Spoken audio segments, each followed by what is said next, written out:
Ryan. What's up? Hey Ryan. Hey, how's it going? How's it going? Tom, there's no way you're going to remember this, so don't feel bad. But the last time I interviewed you was 20 years ago for an MTV News special about Johnny Cash, where I Oh, sat down with you and the late, great Chris Cornell, and we talked about oh, Johnny Cash for 30 okay. minutes. That sounds about right. I mean, I don't remember that moment, but that feels like Yeah, that in your could very well wheelhouse. be accurate. Yeah. Yeah, and somewhere around that era, our mutual friend Serge had me come in and man the phones for Axis of Justice one evening. that sounds right too. We were always putting everyone to work. Yeah, it feels like a year ago, but it was 20 years ago. Yeah, I know, dude. I know. So, speaking of which, for both of you, we've got triple Gen Xers in the house. Tom, I know you grew up in Illinois, as did you, Dan. I grew up in Indiana, and I know Greg Shapiro, your producing partner on this film. He's also born in like 1972. I'm 73. You're 71. So this is a very like specific life experience I think we all share of being the alienated weird kid that liked weird stuff like heavy metal in a school where maybe two or three other people did. The other guy in my high school that liked metal, I still talk to every day. He works for the Forestry Service in Alaska. But it was like, we start all our first bands together. One of my music friends works for the Forestry Service up in Oregon. Wow. The other guy who was my heavy metal friend in high school was Adam Jones from Tool. Well, you win.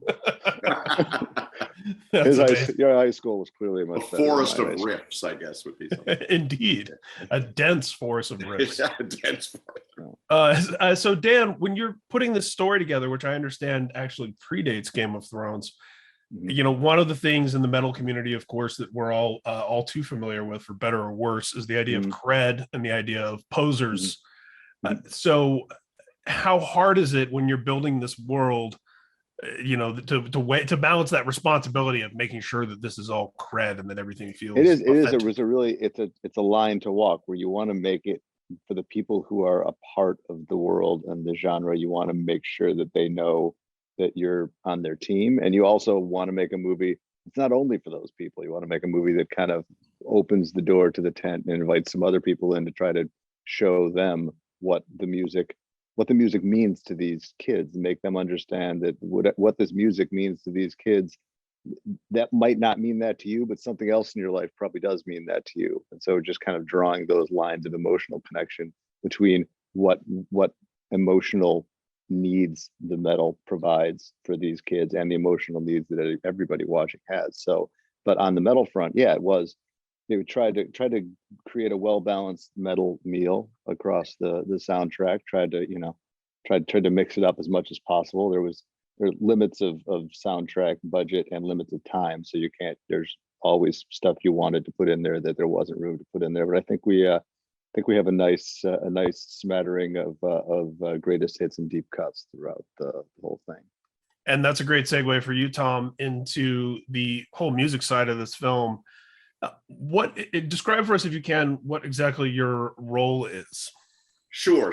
Well, I mean, first of all, like my first 20 or 30 shows that I went to in my life were heavy metal shows. Like I was, Adam Jones and I were the two metal guys at Libertyville Public High School driving in his pickup truck up to Alpine Valley to see Maiden and Priest and Dio and all these, and Ozzy, all of these acts that I've lobbied very, very hard to get into the Rock and Roll Hall of Fame. So when I'm not the least bit worried about metal cred, because I spent a lot of American money on Scorpions tickets, spandex, and Metallica. So like that's despite my dalliances with rock, rap, and other things, like the metal community, I know can both be very open-hearted and also very closed-minded sometimes. So just to start that. But for me, it was great to be able to, Dan and I are metal dads at school. How we know each other is he was the guy with the Mastodon shirt and I was the guy with the Priest shirt. And we're like, that's how we first became bros.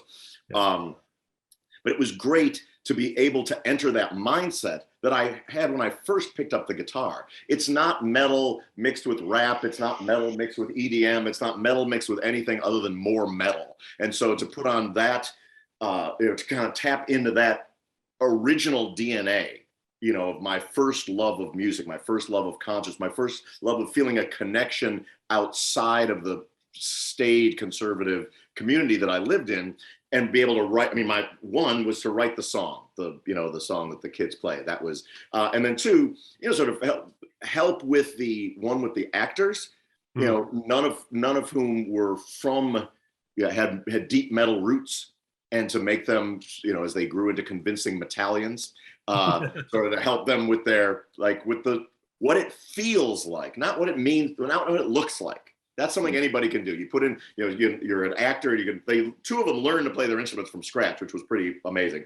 But to what does it feel like to inhabit that space of it's you and metal against everybody? Yes, that's what the feeling is. And trying to get that on film was my principal task. I love it because it's very Game of Thrones, because we're all putting on the suit of armor of metal. That's right. That age in our life. I think that's a really smart analogy. It is really about, it's like the world is out there. There's things out there that are coming at you, and you need something to protect you against it, and to make you feel let you bring out your inner strength and let you become, all that you want to be. And it's kind of the armor that lets you do that. Amen. Well, thanks so much, you guys. I'm telling my friends I'm putting this in the Pantheon alongside Hesher and the 1986 Trick or Treat and the other great metal aficionado films. So thanks so much, gentlemen. Hey, thanks very much, Ryan. Death to false metal. Death to false metal.